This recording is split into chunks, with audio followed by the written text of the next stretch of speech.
যে কেউ সত্যিকার অর্থে আল্লাহকে বিশ্বাস করে, হ্যাঁ আপনি সব সময় বলেন আল্লাহ রহমান, আপনি কি আসলে অনুভব করেন আল্লাহ রহমান?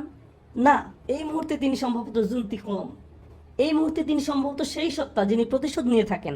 এখন সম্ভবত তিনি আল জব্বার আর রহমান নন। লক্ষ্য করেছেন, যখন বিপদে পড়েন তখন আর রহমানের উপর আপনার ইমান হারিয়ে যায়।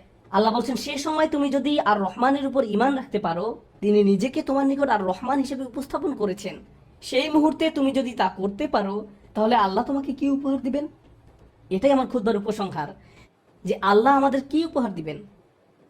আমি স্বাস্থ্য চাই, অসুস্থতা থেকে সুস্থ হতে চাই, আমি চাকরি চাই, আমি টাকা চাই, আমি উত্তম পারিবারিক অবস্থা চাই, আমি বর্তমান অবস্থা এড়াতে চাই, আমি চাই অন্য মানুষ যেন আমাকে কোনো কষ্ট না দেয়, আমি চাই মানুষ যেন আমাকে নিয়ে কথা না বলে। যেটাই হোক না কেন, কিছু একটা আপনাকে খুব বিরক্ত করছে, আপনি ভাবছেন ইস যদি এই সমস্যাটা পার করতে পারতাম, জীবন মনে হয় প্রশান্তিতে পরিপূর্ণ হয়ে যেত।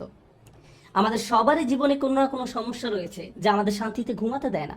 আর আমরা ভাবতে থাকি, ওহ ভাই, যদি এই সমস্যাটা চলে যেত অনেক ভালো থাকতাম। কিন্তু জানেন কি হয়? যদি এই সমস্যাটা চলে যায়, পরবর্তীতে আরেকটা এসে হাজির হয়, আর যখন নতুন সমস্যা এসে দেখা দেয়, আপনি ভাবেন পূর্বের সমস্যাটা আরো সহজ ছিল। এটা তো অনেক বড় সমস্যা।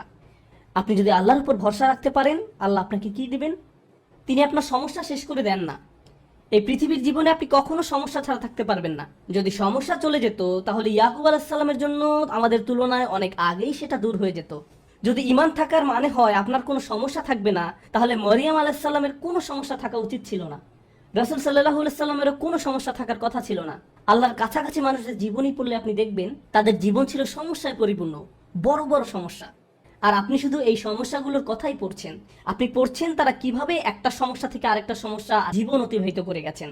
আল্লাহর একজন মহান রসুল ছিলেন ইউসুফ আলাইহিস সালাম। তার জীবনের দিকে তাকালে দেখবেন ছোটবেলা থেকেই তিনি সমস্যায় আক্রান্ত ছিলেন। তাহলে আমি এই প্রশ্নটি বারবার করছি, আল্লাহ তাহলে আপনাকে কি দিচ্ছেন?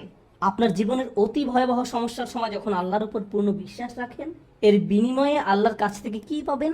যখন মানুষ আপনাকে বলতে থাকে আল্লাহ তোমাকে অপছন্দ করেন, তাই তোমার জীবনে এসব ঘটছে, বিপরীতে আপনিও ভাবতে শুরু করে দেন আল্লাহ মনে হয় আমাকে শাস্তি দিচ্ছেন, তাই আমার জীবনে এসব বিপদ আপদ ঘটছে।